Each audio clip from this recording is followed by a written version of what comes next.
Hi everyone.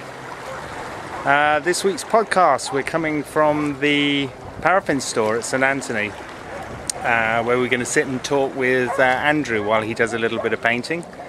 He should be just behind me somewhere. I'll see if I can scan in. There he is, looking around. So let's go over and join him and talk to him while he does some painting.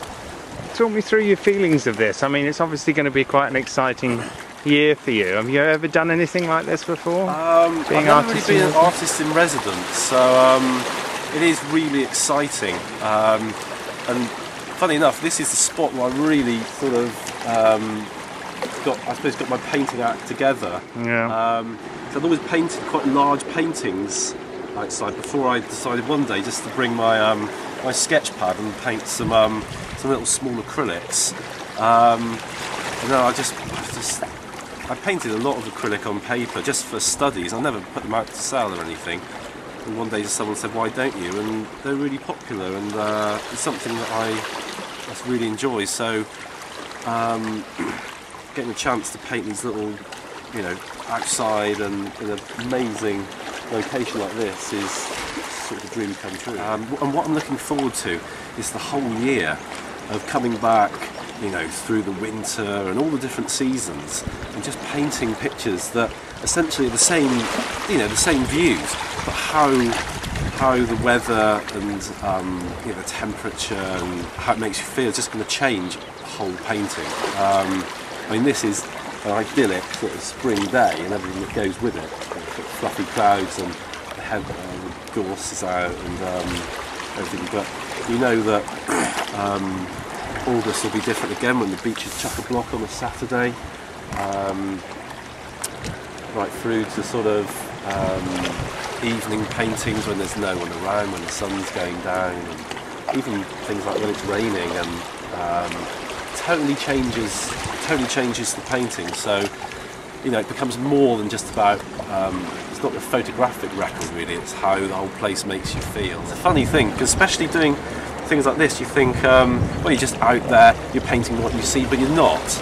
You're taking things from what you see, and you're making a painting, and hopefully that sort of communicates that feeling to someone else. So it's a heck of a lot more than just taking a photo and copying it. Is that an aim of an artist, do you think, or is that an aim for you as an artist? Is to try and allow someone else to have the feeling you had at the time that you had it, rather than just portray an image or something? I just think it's something that you're born with, that desire to put something down and make someone feel a certain way. That's why I do it, I think. That's what my best work is. That is probably what the appeal of working outside is. It's definitely not a sort of a worthy thing that, I'll do it because it's just a way of getting something that's very direct, very honest, and yeah, because you do have a feeling about plein air painting in that it's some people are very, very passionate, that's all they'll do and that's what they do, and you're quite open for other forms of painting, aren't you? Yeah, I think so. I mean, like so many different painters and artists, but one that I've always liked was David Hockney, and he takes things inside, outside.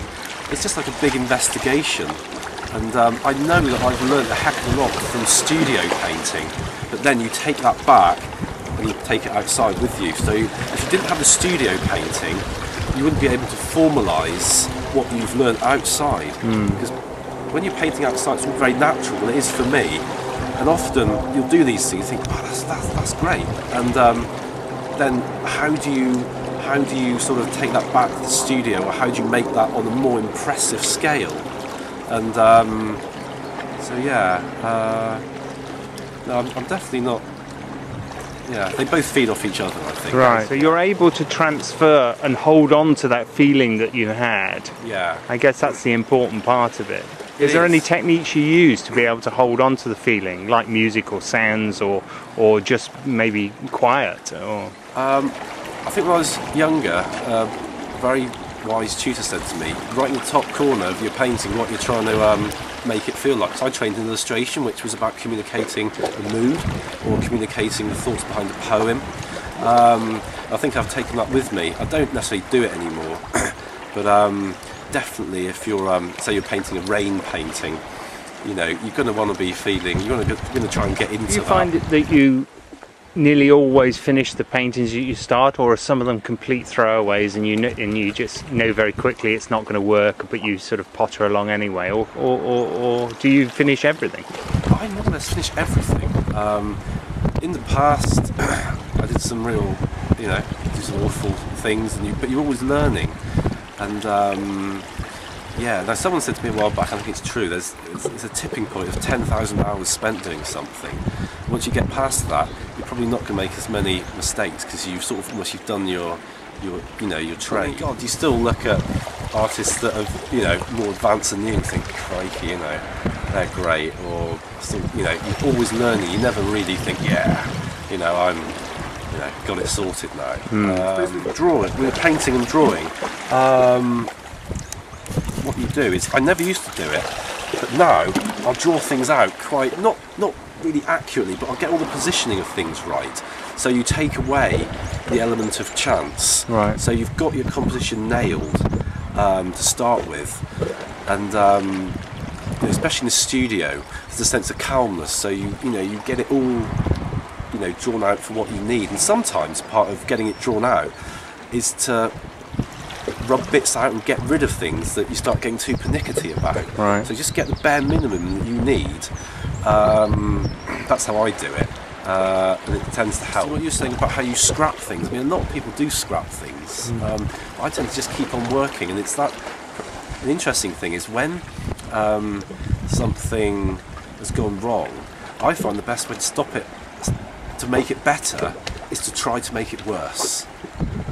As soon as you try and make it worse, then it's like you free yourself up, and it's like, oh god, that's better. You just drag a brush across it. By that process, that you almost set it right again. I find that it's very often it's ones that have been going really badly that you can pull around to something amazing. And that is what I find harder in the studio, to be as sort of radical and as rude with paint and how you do something, because generally you're more sort of you're calmer. But when you say out working outside, you're not doing something, god, this is rubbish, and then it's like the determination to get it right. You think, god, it's suddenly it starts to look good, almost in spite of yourself. Yes, when something just dies on you and you can't get it back, you just think, no. The best thing to do then is just sort of snap it in half, forget about it. Yeah. Physically do that. Yeah, or just paint over it. And the feeling of doing that is really great, because it's almost like you think, right, I'm not putting anything, you know, rubbish out into the world.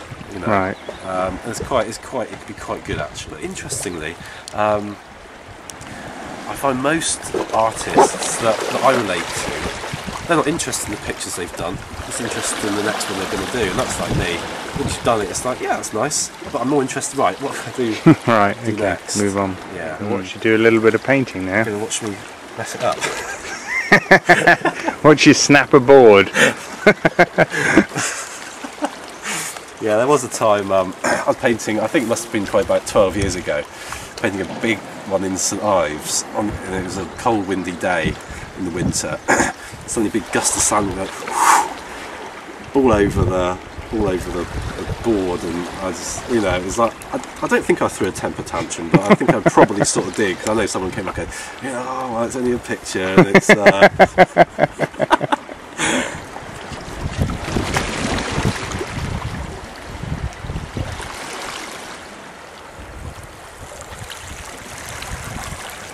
make sure you keep your